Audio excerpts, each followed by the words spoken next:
நான் அந்த 3 HF மாடு என்ன பல்லு எடுத்திருக்கீங்க? எந்த ஊருக்கு நான் போதுனா? 3ல 1 வந்து ஃபர்ஸ்ட் லாக்டேஷனுங்க.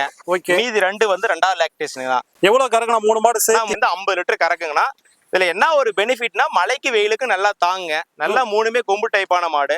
உங்களுக்கு திருச்செந்தூர் எப்பவுமே கொஞ்சம் ஹீட்டா தான் இருக்குங்க. அவங்க எப்பவுமே ஜெர்சியா தான் ட்ரை பண்ணுவாங்க. கொஞ்சம் HFன்றனால கொஞ்சம் லாங் டைம் மில்க் இருக்குன்றா எடுத்து கொடுத்துருக்கீங்கண்ணா. Okay okay. அதாவது எப்படின்னா லாங் டைம் மில்க் கிடைக்கும். ஒரு 10 மாசம் மில்க் கிடைக்கும். ஜெர்சியா இருந்தா ஒரு 4-5 மாசம் தான் மில்க் கெப்பாசிட்டி இருக்குங்க. அதுக்கப்புறம் டப்புன்னு குறைஞ்சிருங்க. இது ஒரு 10 மாசம் மில்க் கறவை இருக்கிறதுனால கொஞ்சம் லாபத்தை நோக்கி ஒரு ஃபார்ம் டைப்பா போலான்னு ஆசைப்பட்டாருங்க. இருந்தாலும் பிரீடு வைஸ் மாடு போடாம கொஞ்சம் கிராஸ் டைப்பா மாத்து கொஞ்சம் ஜெர்சியும் கொஞ்சம் மிக்ஸ் ஆன மாதிரி எடுத்து கொடுத்துருக்கேன். Okay okay. இது 3மே பார்த்தோன்னா உங்களுக்கு HF ஜெர்சி ஆல் பிளாக் 3மே மிக்ஸ் ஆனதுங்க. இதெல்லாம் வண்டி இல்லைன்னா நான் வண்டி அரேஞ்ச் பண்ணிக்கிறேன்னா 3 மாடு சேர்ந்து ஒரு பிக்கப் மாடு எடுக்கிறனா எல்லா ஊருக்கும் வண்டி இருக்கா? அப்படின்னா நான் எல்லா ஊருக்கு வண்டி கிடைக்காதுங்க. போக்கு வண்டி 1 மாடு 2 மாடு கிடைக்கும். இந்த மாதிரி 3 மாடா எடுக்கிறப்ப நான் தனியா ஒரு பிக்கப்ல போட்டு கொடுத்துருவேங்கண்ணா. ஓகே ஓகேண்ணா. இப்போ 1 மாடா எடுக்கிறப்ப தான் நான் போக்கு வண்டி அரேஞ்ச் பண்ணுவேங்கண்ணா.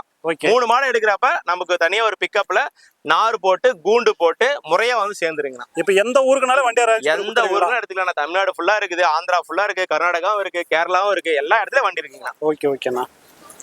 பாருங்கண்ணா கொம்பு டைப்ல இது கொஞ்சம் கிராஸ் டைப், இது கொஞ்சம் கிராஸ் டைப். இது பாருங்க நல்ல பிரீடு வைஸ் இருக்குது. இது மட்டும் தான் ஃபர்ஸ்ட் லாக்டேஷனுங்க. இது 2வது லாக்டேஷன் தான்.